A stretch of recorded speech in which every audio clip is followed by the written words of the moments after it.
Se você pega os países dos BRICS, né, para quem não conhece, né, Brasil, Rússia, China, Índia, África do Sul, e mais uns 15 de Irã, né, tem um pouquinho. Todos esses países, eles têm é um bloco que tem, apesar do interesse econômico, tem também o interesse ideológico, né? Eles estão se preparando para um possível momento de talvez alguma guerra, alguma cisão. Esse bloco me parece que vai agir junto, né? China, Rússia, esses países. Irã. Desses países, todos têm uma opinião contrária aos Estados Unidos, historicamente. Né, se você for ver, ou, né, com algumas discrepâncias. Agora, quem se tornou o principal porta-voz do BRICS é o Lula. É o país mais fraco desse bloco. É o país que tá mais querendo brigar com os Estados Unidos. Não, calma aí. Tu tá diminuindo nós, Guto. Rússia, Índia, China, Irã. Mas tem mais outros 15 agora, porra. Mas o Brasil é grande o suficiente pra ser autônomo, né? Eu fico chocado com esse complexo de colônia, que o Brasil tem que ser colônia. Não, eu tenho que ser colônia de alguém. Eu tenho que entregar as coisas com pouco valor agregado. Eu tenho que... Eu não acho que os chineses deveriam comprar toda a agricultura do Brasil. Eu não acho que também... Eu acho da hora quando o equivalente nacional, ao invés, sei lá, de ser o Starbucks ou o que quer que seja a versão nacional, eu acho bom. Eu acho que tem que ter livre comércio para as pessoas do Brasil e empreendedorismo forte aqui. Mas você, na verdade, tem que priorizar o interesse do Brasil. Você não pode priorizar qualquer outro interesse. E para mim é muito louco que isso é a consequência da República também, todo mundo vive por partidos, literalmente a República foi criada como Estados Unidos do Brasil, que já é o nome mais brega que eu já vi na minha vida. E aí não tem uma pessoa para olhar e falar, cara, o patriotismo parece que foi largado completamente, assim, é muito louco isso para mim. É porque podem falar assim, não, mas é que o livre comércio funciona. Sim, mas é que o livre comércio, ele funciona. Só que quando você tem um país que tem um jogo geopolítico, eles querem comprar tudo no seu país para impor a vontade deles, você tem que equacionar isso. E aí eu lamento todas essas notícias, o jeito como a coisa é conduzida, porque as pessoas não param tudo e falam assim, calma lá, cara. Vamos parar todas as coisas e vamos baixar os impostos pro brasileiro, entendeu? Eu realmente, eu acho que o brasileiro sai perdedor nesses conflitos, com certeza. Qualquer conflito desse, o povo vai ser perdedor porque as pessoas não estão preocupadas em afirmar os valores do Brasil. A gente importou o progressismo americano. Agora a gente fica importando a ideia do comunismo chinês. A gente importa todas as ideias ruins do planeta. Essas ideias não têm nada a ver com o Brasil. A pauta progressista americana só é esquisita no Brasil, porque não tem no DNA do Brasil isso. O brasileiro não é progressista. Você não vai entrar em nenhum lugar do Brasil profundo e falar, nossa, eu acho que identidade de gênero é uma construção social. Nenhum brasileiro ordinário pensa assim, nenhuma pessoa... Eu acho que tem um motivo muito simples, na verdade, para isso daí, que a gente não venceu ainda a própria realidade de escassez. Então, claro. O cara que tá no Brasil, o cara, ele tá querendo pagar o aluguel dele e comer, meu irmão. Ele tá não tem como discutir um negócio desse. E a mesma relação, a relação racial no Brasil foi muito diferente dos Estados Unidos, é outra história, é outro planeta. A religião no Brasil é diferente dos Estados Unidos. O Brasil simplesmente tem uma unidade cultural muito maior que os Estados Unidos, não tem muitos imigrantes recentes no Brasil, os imigrantes são absolutamente integrados.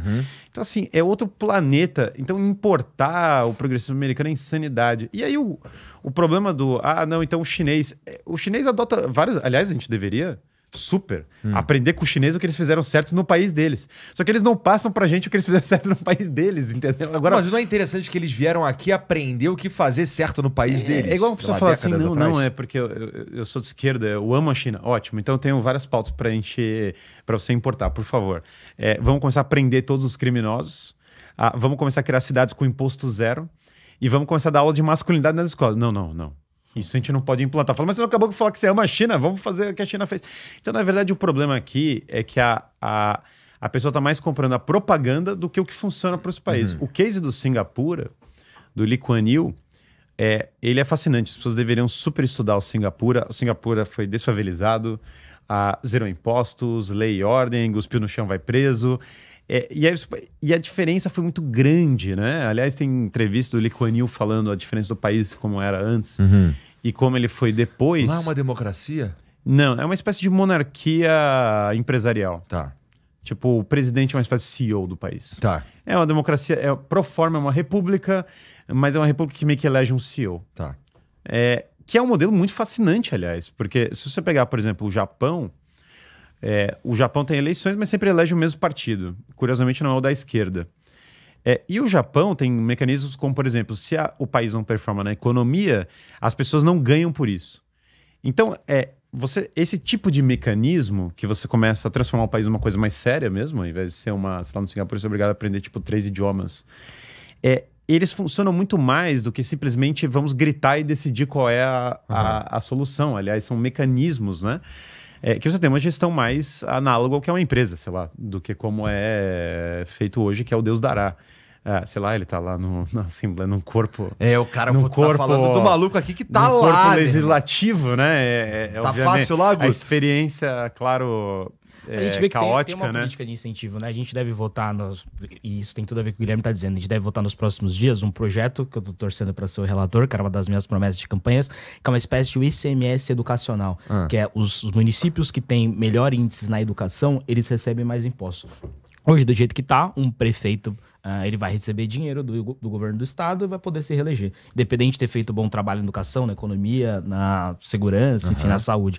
Do jeito que a gente muda com o ICMS educacional, que é uma das nossas propostas, que deve votar vindo do governo Tarcísio agora, os municípios que têm melhor índice educacional recebem mais recursos. E aí, evidentemente, como os prefeitos vão querer receber mais recursos, eles precisam automaticamente melhorar a educação. Então, isso tem tudo a ver com o que o Guilherme está dizendo, que é incentivo... Que deve ter um jeito de dar golpe nessa porra.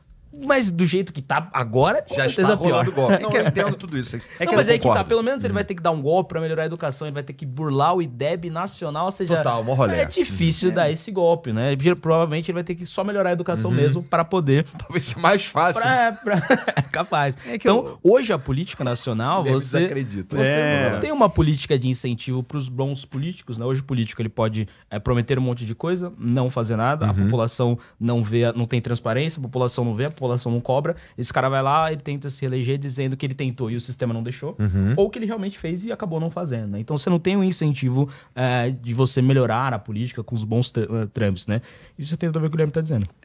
O Dom Pedro II, que era um baita erudito, aliás, ele não tem necessariamente o incentivo de ter que ficar aumentando impostos infinitamente, porque ele não tá ganhando diretamente com isso. Só que quando você tem uma política populista, que é o que foi criado no sistema pós-república, por que as pessoas não vão votar benefícios infinitamente? Mesmo em detrimento delas. Esse que é o problema. Elas não sabem que é em detrimento delas. Elas não fazem a menor ideia. Então elas estão indo lá, elas voltam e falam assim, eu tô ganhando. Mas como é que ela vai entender? E como é que você pode exigir que ela entenda que ela tá destruindo o balanço econômico com esses benefícios? O político não pensa assim, porque ele, dane-se, eu vou ser eleito e eu vou distribuir mesmo, e as pessoas vão me dar poder, então por que eu não faria? A pessoa não entende a economia, a dinâmica da economia, e aí o país pode perfeitamente falir e ir para autodestruição infinitamente. Então é um sistema de incentivos errado, e o pior é que a gente tirou o Dom Pedro II, a Princesa Isabel, que foi a melhor líder que esse país não teve, né? E nós tiramos eles por quê?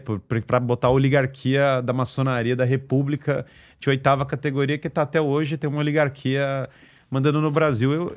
Eu realmente acho que há um erro, eu até brinco, né? O pessoal fala, a política do Brasil está dando errado. Você já cogitou a hipótese que ela está dando errado desde 1889? Em alguns aspectos antes, claro, mas pelo menos desde esse dia.